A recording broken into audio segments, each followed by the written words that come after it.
Dang, bro. All right, we all recording? Yep. Peep-pop, peep-poo. Let's sync it up in 1, 2, ready, and...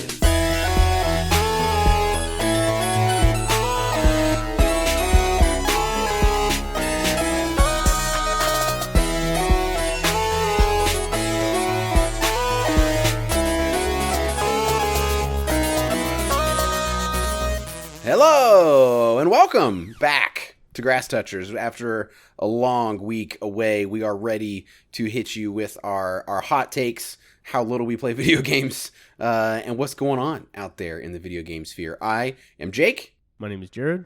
And I'm Greg. Yeah, let's do this thing, boys. I am on location, coming at you live as of this moment. Of course, you'll hear this Monday, a few days later. Live in Las Vegas. I am having a great time. Jared, kick us off. I'm feeling it. Let's do it. Yeah, well, it's been a crazy couple of weeks. We took last week off, so I got 2 weeks worth of, not that much for you guys. And that was not a soundbite. I input that myself. Jake didn't do that in post. But, same old stuff. Lots of Dota. Yeah, how's that? How's that much time on Dota? 2 weeks worth? What do we got? Dude, it's great, actually. It's okay. Always a blast. I'm honestly, I feel like I'm really bad at the game, but it's just the kind of game where I feel like I get better, and it doesn't matter how small the increments are. It's really right up my alley. Been doing some of that, a little bit of RimWorld. Greg is still in the third trimester on that run. He's about to give birth. Oh boy! I finished Yakuza Kiwami, which was fun, but now which one is that in the franchise? Is that a recent one or from a way back, or when is that? It's a remake of the first one. Oh, okay. All right. And they did a great job. It looks really good, but when that game's really frustrating, it's really, really frustrating because boss battles in that game, they're not like you play this well and you can come out clean. Like you're just getting rammed, and you gotta hit start and take a potion and get back in there and try and land a couple of hits before they just obliterate you again. But I've been doing that, and I've been following the drama of our least favorite game of all time, Escape from Tarkov. The game we love to hate the most. Oh, and it's just easier than ever. Yeah. But Dag, what you got going on? Well, I haven't been playing too many video games recently, which is okay. It's part of being a grass toucher.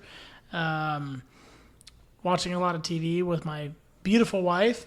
She's due in about a month, which is very, very cool. So stoked. So stoked for our baby. And we finished Fallout like 2 weeks ago, the TV show. Been watching some, Brooklyn Nine-Nine. The next game that I'm going to actually play is Lies of P, which is like the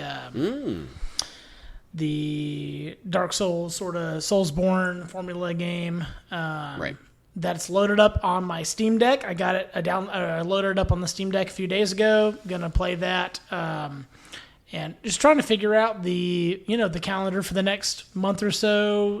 Baby could be here tomorrow. Right. It could be here on the due date, which is about a month from now. So doing a lot of stuff at work and trying to figure out if I can fit some video games in. I kind of in my internal calendar, I would like to do some more Baldur's Gate 3, some Lies of P, a little more PUBG with my friends. We played a few times over the last 3 or 4 weeks, despite Jake uninstalling the game multiple times. It's true. Full guilt. I accept. Yes. Yes, he's done that, and so part of getting ready to be a dad soon is figuring out what games are on our priority list, and so. But again, being very much a grass toucher and enjoying getting very much into work and providing for my wife and all those things, which is awesome. What about you, Jake? Well, I tell you, I have really gotten the the like busy businessman, busy with business workflow here lately, where I've got my Steam Deck, I've got my iPad, I've got my phone. I'm like keeping everything charged, and I'm rocking and rolling. I'm jet setting, right? I'm here in Vegas for a work trip, which has been really great from a work perspective, getting lots of good meetings and like stuff done. And then sort of recreationally, you know, when things wrap up in the evening, we hit the town just a little bit, but also just like come back to my room and play my Steam Deck and turn on, you know, I'm so not used to having cable, like pulling up the like guide and like, oh, South Park, I guess that's something. Like, it's just very weird to see, right? It's weird. It's really weird because you can log into your Netflix account on this like TV, but I'm not doing that. And so, yeah, I've got this game for the Steam Deck that I mentioned, I think, in our last episode called Wreckfest. It's a racing game, and it's like a Demolition Derby style thing. It has been a joy. I freaking love that game. It's like right up there, just under Burnout Paradise as like, you know, favorite racing game. I'm not a huge like car guy. I just like to go fast and mess things up. You know, that's kind of my MO when it comes to driving games. And this one lets you do that. There's a little bit of customization, so you can be as realistic as you want to be. You can do manual, you can do automatic, you can do realistic driving physics, you can do easy driving physics. And right before each race, you get an opportunity to tune up your car 2 steps to the left or the right. It starts in the center for 4 like attributes: the suspension, the gear ratio, the differential, and brake balance. And those 4 things give you really a lot of wiggle room depending on the track. And so it'll tell you before you start a race, like, hey, this is 75% gravel and 25% tarmac. So as you go throughout the course, your suspension might have different needs, and you can set it up like, okay, I want my suspension to be pretty soft because it's mostly dirt, right? And so you can like see, and it really affects the experience of driving. And so I've really enjoyed that because it's just granular enough to be interesting and like replayable. You can play the same course or run the same race, but with a different car, different settings and stuff. And the whole idea is to just like mess up your car and beat other people up and drive them off the road and like get in first place. And it's as simple as that. And the little career mode is like really fun. Lots of little rewards. They kind of trickle feed you the whole time. Wreckfest. But Wreckfest, that's the game that they got inspiration from Caitlyn Jenner from, right? Yeah, that's the one. That's the one. Nice. After she like ran over and killed that guy or whatever. Yeah, women drivers everywhere rejoice as they have full representation in Wreckfest. That's honestly, right. Go off, Queens. Speak on it. Hit whoever you want. So that's the newest game. Before I left for this trip, I was playing a little Helldivers, a little PUBG, and just kind of taking it easy with those as my kind of standbys, you know, to play in the evenings.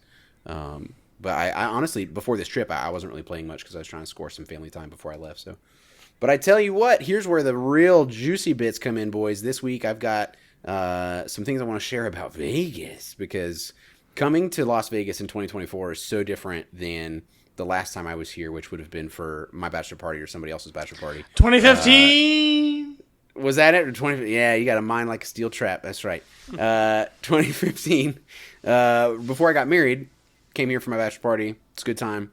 That's all I'll say about that. Wait, hold on. Pause. Jake is about to come up on his 10-year wedding anniversary. Let's just... Wow. That's right. This year it's 9, and next year it's 10. Crazy stuff. Still going strong, let me tell you. So the last time I was in Vegas, I don't remember there being so much technology around every corner, and it's so cool to see, like, yeah, you can pay with Apple Pay everywhere you go. You want to gamble away your kids', college savings account? Pull out your phone, man. Like, we got you. And we went to a robot bar where literally these 2 robots, like, they have all these liquor bottles like on the ceiling upside down with a special like gasket on the nozzle. And so the little robot goes up and like actuates this thing, and it measures out how much it goes into the glass, and then it comes down and it pours that into another cup, which has like the mixer or whatever. I had a Moscow Mule made by a robot. I thought it was very cool.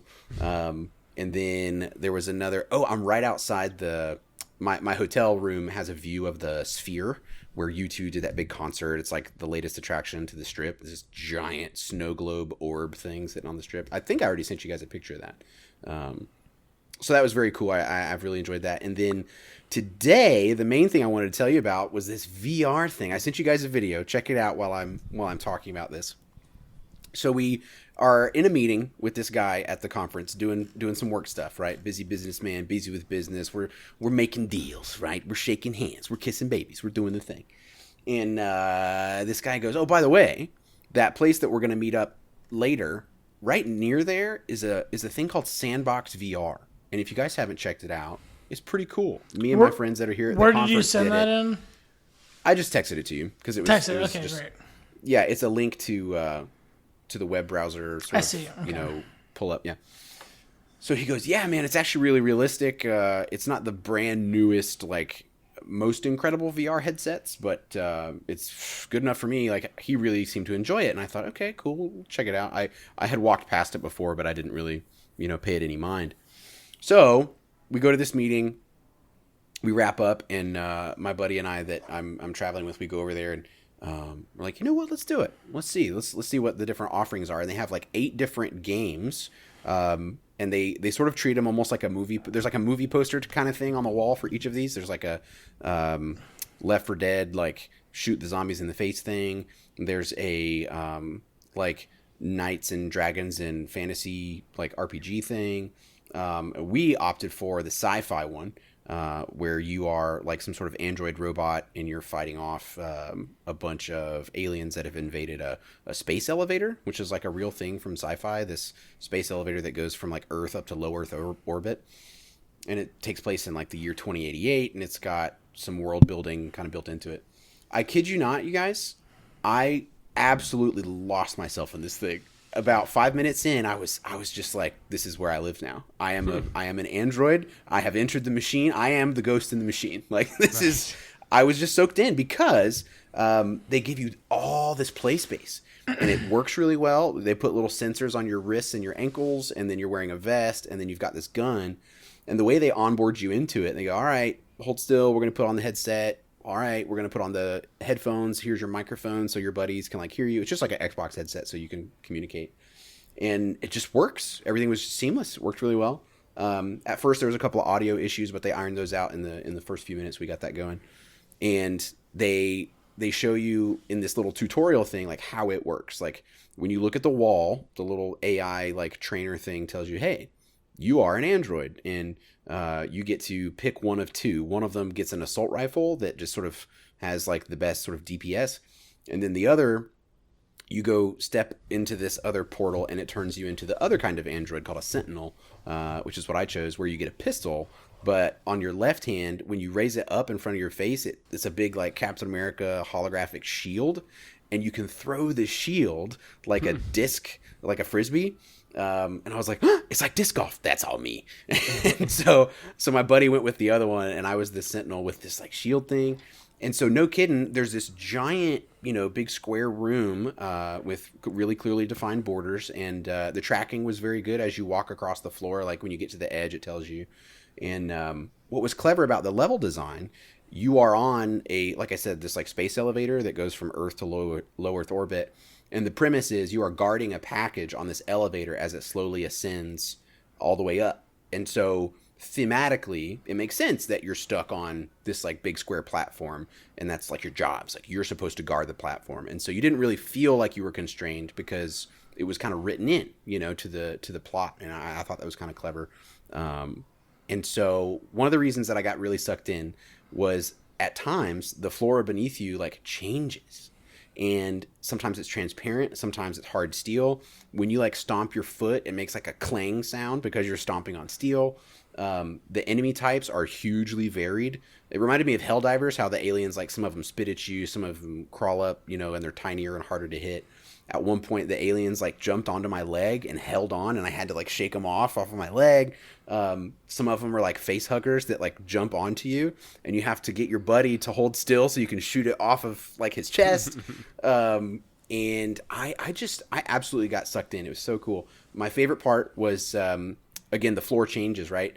And so they have this trick where they get you both to stand in certain spots, sort of like halfway across from each other. And they split the floor in half. And in the game, as you're looking at the headset, it looks like your buddy goes far away from you. The platform like splits itself in half, and you see him go up way over this way, and you see him like fighting off aliens, and then you're over here and you're separated, but you're still in the same room. Right. It's just that, with your eyes sort of being tricked like that, you feel like, okay, now I'm on a rectangle half the size of what I had before. And they even went so far as to change the sound design at that point, so you cannot hear your buddy very clearly at all because they're so like far apart from you. And there's all these power-ups, kind of like in a Time Crisis kind of game, like, hey, you shoot this and now your gun's a rocket launcher. Hey, shoot this and now you got full auto. Hey, shoot this and you slow time down.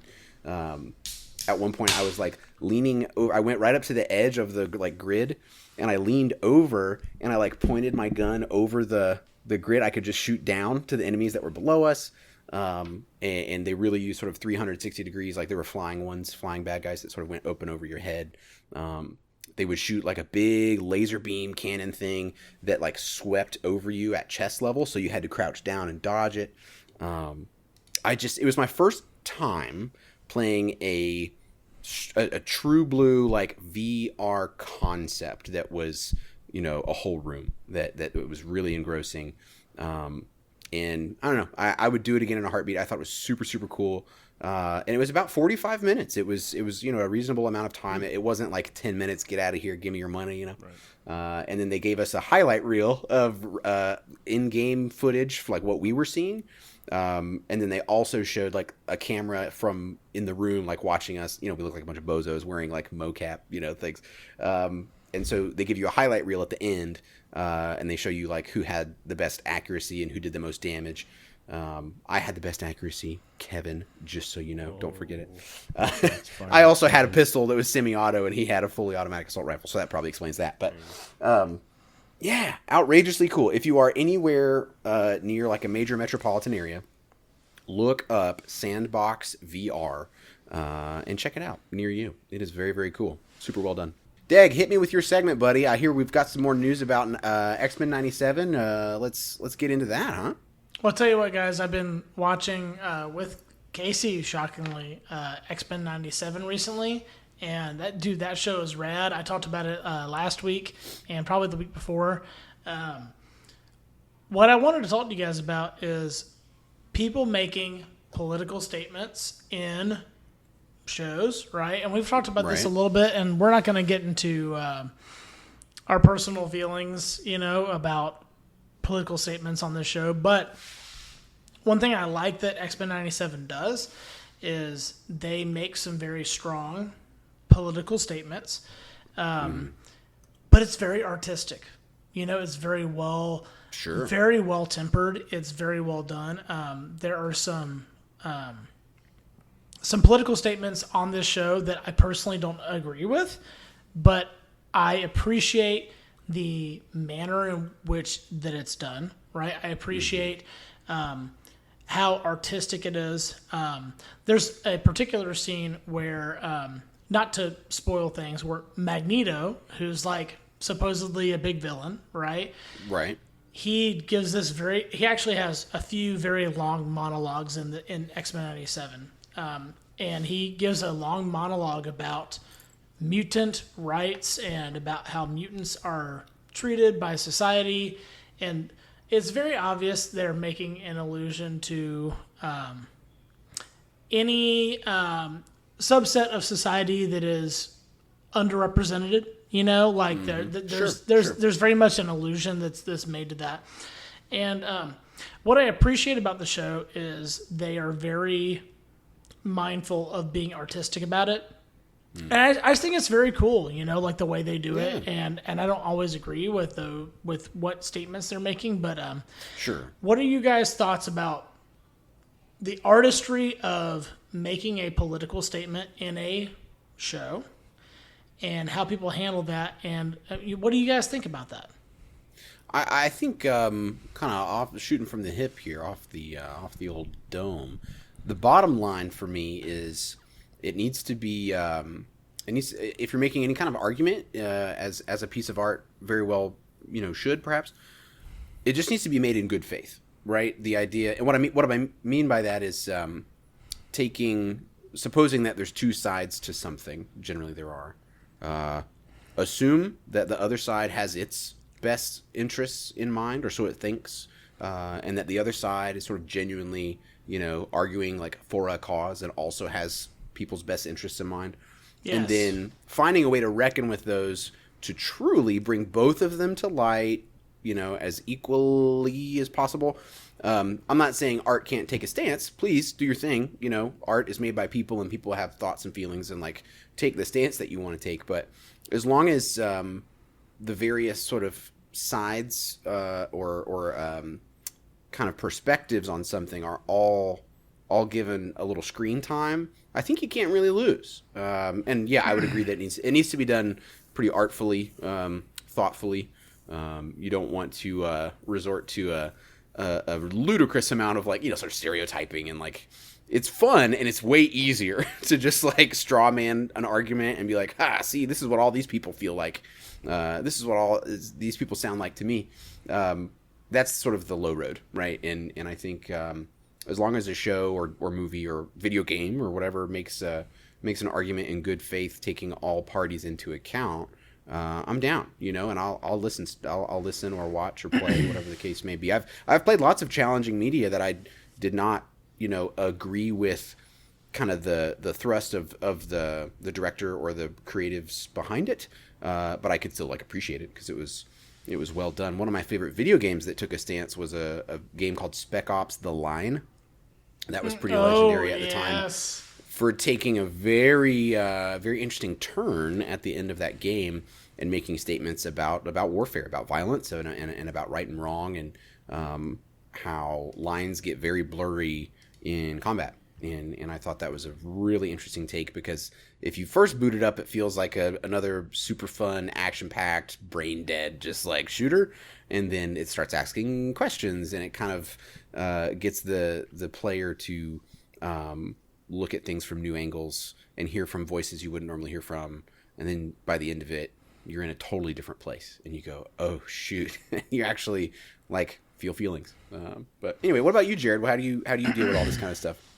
I think I'm bored of it generally in some respects. I think, but it's like a time and place thing. It's like how people try and constantly shoehorn politics into like sports. I freaking hate that. Yeah, get out, right? Sports are their own thing, and and I guess I would probably say the same thing. I haven't watched X-Men yet, but I trust what you're saying. Like, I'm sure it's pretty tasteful. I'm sure it's not mean-spirited. I think that's the other thing for me is like things need to be equitable. Like Jake was saying, both sides kind of need to be represented. One of my biggest issues is that they make a lot of the times they're not political statements. They are political assertions, and they're not just like, hey, this is a problem. This is how some people feel, and this is how the other side feels, or how many sides there are. It's just like, hey, this is the right thing, and if you don't agree, then you're bad. Then you're a bad guy. Yeah, coming from a place of certainty like that always feels bad. No matter, even if I agree with you, I'm probably not going to like the media that you made because you're being so sort of demonstrative and like this is it. The presupposition that that you're applying the ethics of your characters onto the broad strokes of society, saying this is what the show is saying is good and what the show is saying is bad, and it basically is a way to kind of subliminally program your mind, no matter where it's at. If you're a child, if you're if you're an adult, it's different, but like an absolutism, sort of like that. Yeah, just and it affects you. It does, whether you like it or not. When you're watching something, of course it does. Yeah. And there's a statement or an assertion that draws a line. If you disagree with it, I mean, these days nobody knows how to parse anything. So I mean, people either freak out and they like boycott this, or they're like, yeah, get them. So it's like, in some ways, I don't really understand what a lot of the shows are doing. But I haven't watched this X-Men, and it sounds like whatever they're doing is like a little bit nuanced, and they're like, hey, this is a thing. This is how some people feel. That I have less of a problem with. But you know what? Right. more and more as I go, I appreciate things like I watched the movie Blank Man this week. Great movie. Oh yeah, Damon I don't know Wayans. about that one. What's up with that? Damon Wayans and David Allen Greer, they're brothers, and Damon Wayans like a nerd. It's a stupid movie. You'd think it's very stupid, but it has really no agenda. It's very dumb. I enjoy it. 1994 American superhero comedy parody film. For those of you that are wondering. Right, and it has messages inside. It's not like it's just a complete no vehicle is a vehicle for nothing. Everything is saying something whether you like it or not.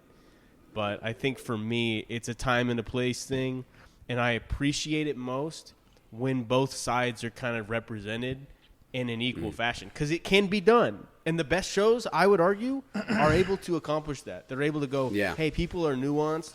People have nuanced opinions on things. There are reasons to think both ways, and it's when it becomes an agenda to like put it in your face, like this is the right thing and this is the wrong thing. Then I'm like, whoa. That's not for you to say. So, yeah, that's one thing I like about the show X-Men 97 is they do a very good job of the second you think they're going to be like super preachy about whatever it is, fill in the blank of these people's rights or these people's opinions, right? Like the second you think, this show is going to get really preachy about this thing, they go, whoop, and they flip around and they go, they go, nope, that's why this perspective is messed up. Yeah, you know, that. And they it's very good. It's very thoughtful. The fact that they have all or most of the original voice actors from the original X-Men show from the 90s doing the show, it's rad, dude. Like Jared, I can't believe you have not watched this. Like you have not watched. It's so good. Yeah. And they make political statements in a way that, like, I as a grass toucher, right? Like, as a person who does not have a lot of time for things, I watch it and I go, man, this is freaking rad, you know? And you got Cyclops, and you got Jubilee, and you got Storm, and you got Wolverine, and you got all your X-Men, you know? And it's very 90s, you know, very 90s, like, nostalgia, but also a tinge of, like, modern, you know, modern attributes of some political things, and I don't know, it's very, very well done. And so, nice. Anyways, Jared, let's hear about this Battlestate Games drama. Well, I'm the de facto Battlestate Games drama guy this week because Deg and Jake have been very, very busy, clearly, from what we've heard. But I've been following it. I caught whiffs of this as I was traveling and like checking Twitter or whatever, and I'm excited to hear the takes. How can you not catch a whiff? The whole thing stinks to high heavens, Jake. It really does. And for those who are not aware of the details, basically, you got a game Tarkov. If you've listened to this podcast, that's Dave making a fart noise, and rightfully so.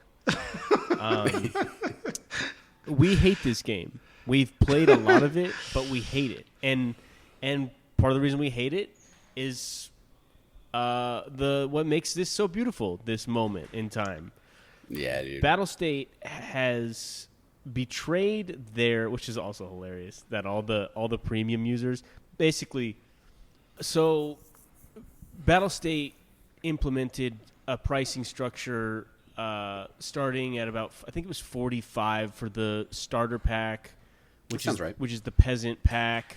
And then it goes up in price all the way up to a $150 package called the Edge of Darkness, I believe it was called, EOD, which basically was just you start with more stuff, you get more perks, you paid more money, and you get a cool little thing next to your name, a little crown that says that you're gay and everybody hates you. Yeah. And lots and lots and lots of people bought this Edge of Darkness pack because this is a very popular game. It's the only game of its kind, really, especially in the state that it's in. And the promise by BSG was that buyers of the EOD pack would get all features of the game going forward. And rightfully so. $150 is a lot of money. That's more than double for a video game. Yeah, for an unfinished video game, by the way. Unfinished. It has tons of problems all the time. So many problems, so many cheaters. Well, folks, the past couple weeks, Nikita, the lead, I'm sure he's the creative director. I'm sure that's his title of the. You just think of him as the CEO of Battlestate. He's the guy. He's calling like all the shots. Calling the shots. You know, he's leading the charge. They decide that they announced they're releasing the Unheard edition, which is $250, and this edition includes their newest mode, a PvE, player versus everyone mode, that will be available only to purchasers of that package.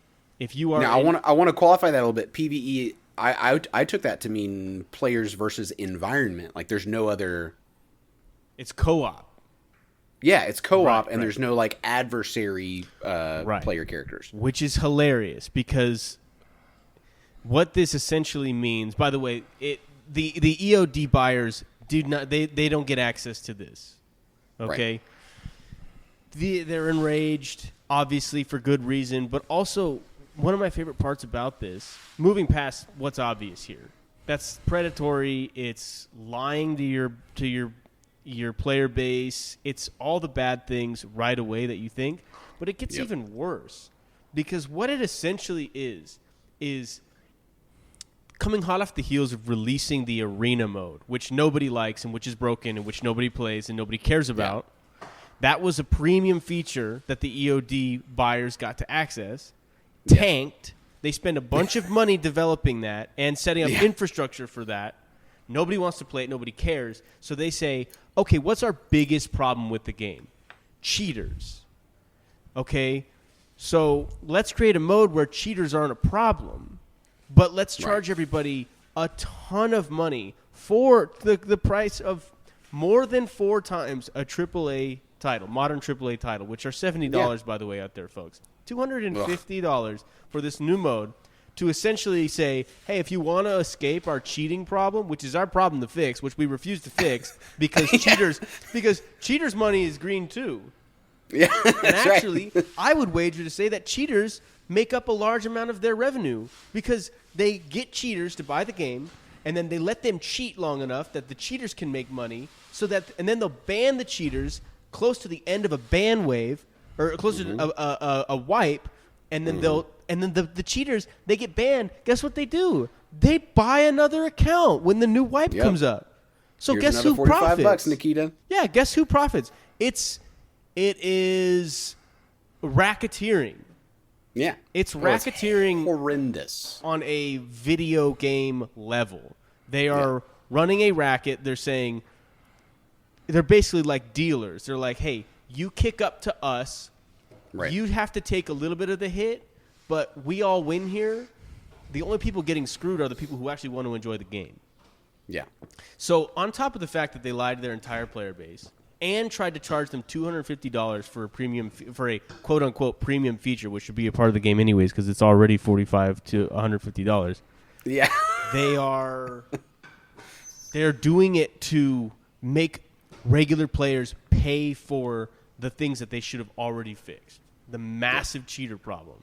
And to wrap this all up with a bow, folks, is to say that this is a scummy company that doesn't deserve another dime.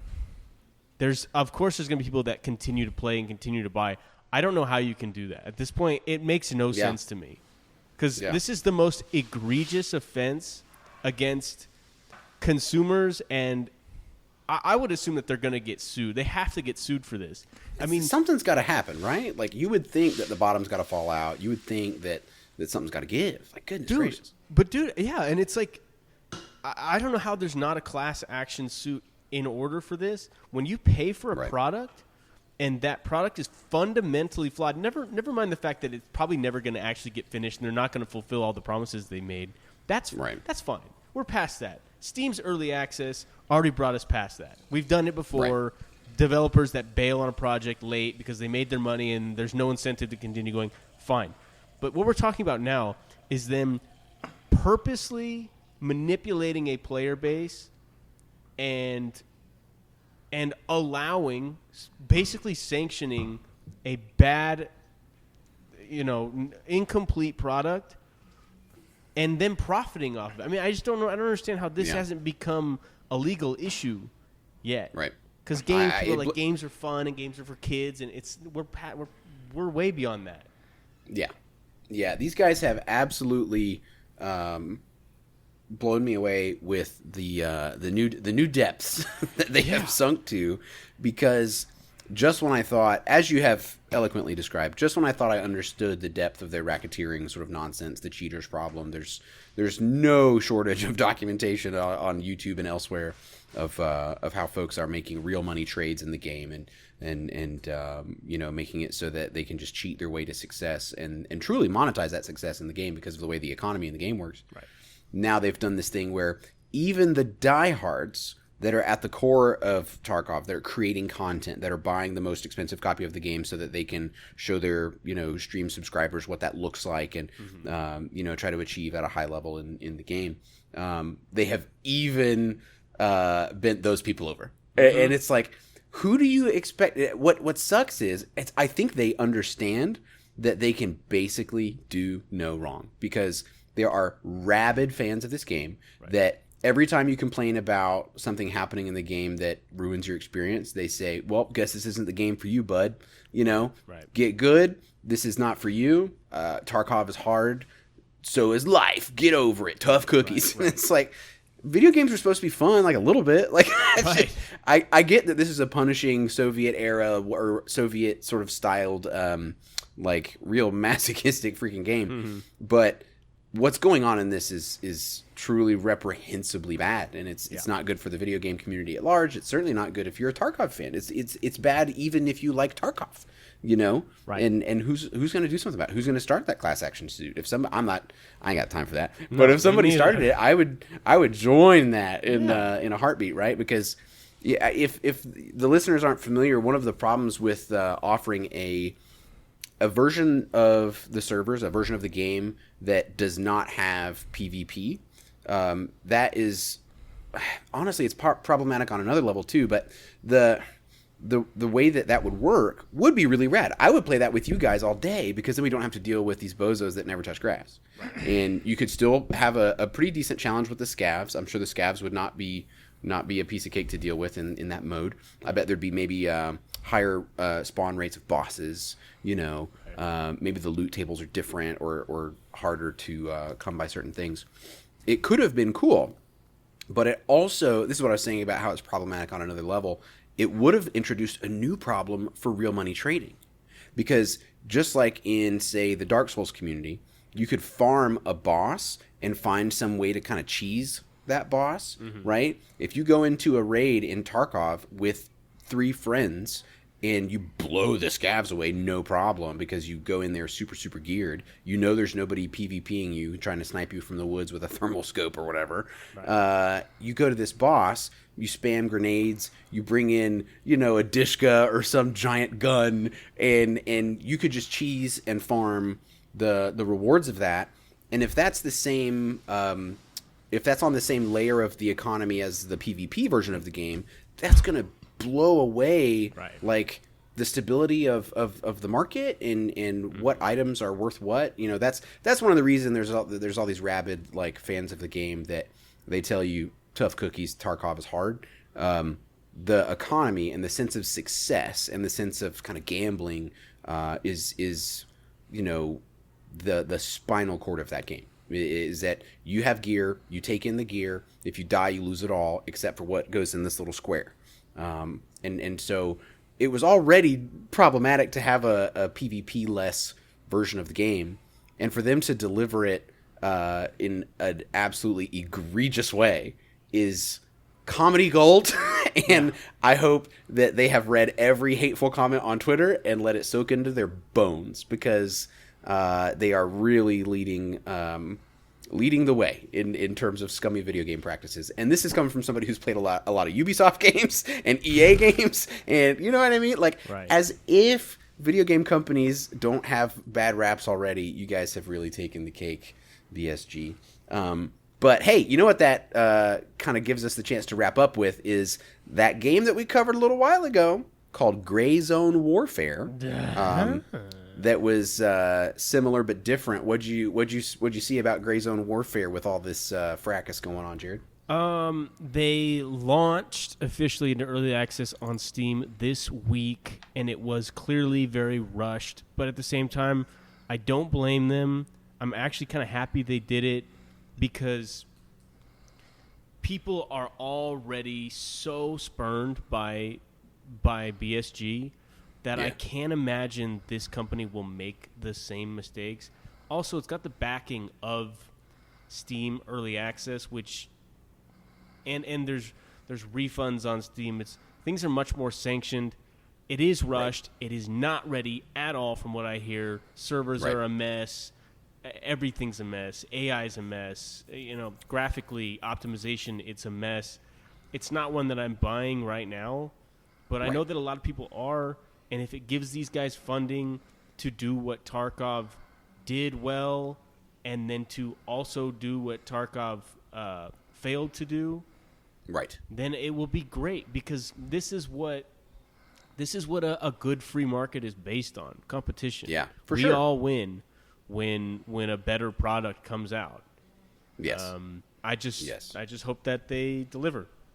Yeah. I hope that this is one of those success stories that it'll be a Cinderella story. It'll be something where they really gotta polish their product and bring something to the table in a different state than what they have so far.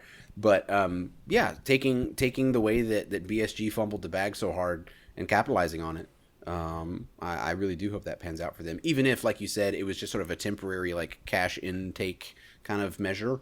Give them a little funding if they launch early, but a little too early, but that gets them where they want to go. Monetarily speaking, then good on you. Maybe that's what you need. Right. And, it is early access. I think people have kind of what you alluded to earlier, the way that early access has already shown us the pitfalls of game devs. It's entirely possible that you launch an early access and the game is already very good, but you wanted to be clear with your audiences, sort of like, how they judge your game, that, hey, we're not done, but we're very happy that it's in the state that it's in. And some people play early access games that are very well functioning. And so your expectations kind of get spoiled by that. Hopefully people take Gray Zone Warfare at its face value. This is actually early access. Like, this is not ready. And if you want to slide us a few dollars to support us and see what we're about, then so be it. I would love for that to take off. And to the people, there's a lot of review bombing going on Steam, which is like what they're saying is true, but people somehow miss the point with this. First of all, there are refunds on Steam. Wait. They're review bombing Gray Zone Warfare? They are. A little bit, because it's a mess. The game is just it's incomplete. It's in early access, and it's incomplete. My big thing, there are some reviews that are negative reviews, and they say, this isn't there yet. It can get there. It could be great, which is great. And some people are like, this ain't it. Sorry, dog, this ain't it. But it's like, okay, first of all, people kickstart projects that haven't even broken ground yet. So there's that. There's refunds. You've probably given your money to stupider things. Right. There's refunds on Steam if you hate it that much. Yeah, it's called early access. People are like, well, people who are saying, well, it's in early access. No, not good enough. It's like, you have no excuse. Refund the game if you don't like it. If you're not ready for the state that the game is in. Some people's expectations of what early access means have been spoiled by what I'll say are the good eggs. Game devs that have gone, we're not even going to do early access until it's more playable. So then when it comes out early access, it makes other early access games look bad, which is sort of unfair. But there's so many developers out there. There's so many games. You're not going to have a unified experience when you call it early access. Right. You're really gambling, and that's the way it's supposed to be. One thing I'll say before we wrap up. I'm sorry, Greg. I was just going to say them real quick. One thing I'm going to say is people. It's easy to look at what's going on and to look at the developers of Gray Zone and go, this is just as like predatory. They're saying they're kind of pouncing on this opportunity to get funding, and it's like, well, yeah. I mean, I'm happy about it because we don't like Tarkov. Tarkov is scummy. Battlestate Games, they're scummy. I would sooner give my money and see money given to a company that has the potential to do what Tarkov doesn't. Because there are no other real Tarkov competitors. Not that I'm aware of. Not really. Not in the same really. vein of like realism. You know, the game loop maybe, Right. but the true blue like realistic, you know, milsim kind of stuff. No. Right. And the people complaining about that need to see the bigger picture and go, if this is an experience that I want, that I enjoy, there's gonna be a road to get there. It's like let's just be happy that somebody's doing it. Because otherwise, root for the underdog, right? I mean, right. come on. And if you want that experience in your life, it's either do you want it to be Tarkov or nothing, or do you want there to be a competitor? I don't care how messy the state of the game is in. BSG needs a reason to go, we screwed up, and all that money that we would have gotten is going over there. Yep. So we win. Yeah, dude. And people are, as usual, finding every reason they can to just complain and just poop all over this situation. It's like, no. This is good. Yes. Dummies. Competition is good. What were we going to say, Greg? I was going to say early access used to mean like Titanfall 2. When Jake and I played Titanfall 2, that game was a complete game that was going to release like 2 weeks later. And we played it, and it was rad. And come on, Titanfall. Yeah. That was a bad game. Yeah. So good. But I can remember in like 2014, Titanfall 2 came into early access, and Jake was like, "You gonna play some Fall?" And I was like, Yeah. And I was like, yeah. And that game was a complete game that was what they called early access, but really it was 2 weeks before the game came out, right? Right. And we had a blast, and that game was very clean, so well done, Right. already like ready to play. I mean, just in so many ways, and I think that early access, what you're talking about, just to kind of define our terms a little bit better, Yeah. I think they both use the same verbiage, early access. But sometimes what you're really doing is a last-minute test run where the servers spin up and they allow X number of people into the game, the people that pre-ordered it, whatever. There's like that kind of early access where the game is truly like 99% ready. It's just that they want to do a small-scale version of a launch. It's like a soft open at a restaurant, right? Like, hey, we officially open on Friday, but here on Wednesday, we're going to let like all of our employees' families come and have the food, and we're gonna run the restaurant for a night, and we're gonna make sure that this thing works. Okay, it's working. Okay, cool. See you Friday. I wish that was more the norm. You know, sometimes I do get annoyed by early access because of the bad eggs, whereas the good eggs, you know, kind of give you this unrealistic depiction. There's not a hard and fast rule that I'm aware of what maintains or who maintains like the difference between, you know, fully ready to go and early access. I imagine Steam, you know, Valve, they have some expectations that are in mind, but there's plenty of games out there that are not early access, that are straight up launched, that have tons of bugs. And so, like, I don't know, where do you draw that line? Like, the point that Greg is making is absolutely valid. Early access used to mean you're ready, and I wish that was more often the case. But, you know, in this instance, I would say Gray Zone Warfare is kind of they're breaking what I think of as a good definition of early access for a good cause, right? By doing this like way too early kind of preview like version of the game, they're at least making it so that their name is out there, so they can get some cash flow. Right, and, right. You know, hopefully that gets us where we want to go. I really want to play Titanfall 2 right now. Dude, it was such a good game.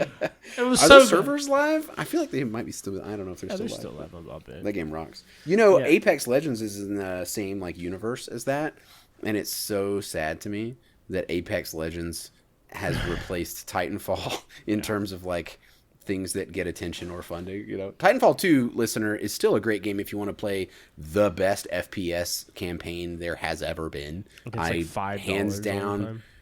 Yeah, it's like hands down, truly my favorite, and sort of like I think a lot of people would say the most innovative in terms of level design. Yeah, you can go like the Call of Duty route. There's some single player campaigns in Call of Duty that were pretty mind blowing, but I think those were as mind blowing as they were by virtue of budget and time and studio size and licensing and just like what they were able to achieve at a level of Activision or what have you. Those were the Call of Duty guys.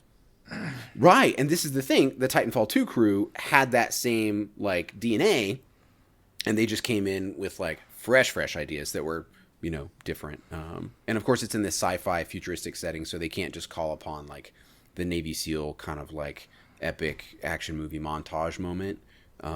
They have to craft something new and different, and Titanfall 2 really did that. Oh my gosh, what a game. Dude, that game of like the parkour of like sliding down an alleyway and hopping into a mech and just like pow, and just like that. The next game design company that just actually nails that, you know what I'm saying? Like of like the parkour thing and honestly like the first person shooter outside of the mech stuff was good in that game. It was really good. It was good. Outrageously good. There was even like fighting game mechanics where like if you were in a mech and somebody else was in a mech, you could try to get their health bar down to like a critical point, almost like a Mortal Kombat fatality. And if you did a melee with your mech, you would like punch your fist of your mech into their like pilot seat and like rip the pilot out and like throw him across the map as like this like epic finishing move, like mech on mech combat. Dude. Like, it was very rad. Absolutely, it had like Helldivers 2 energy before Helldivers 2.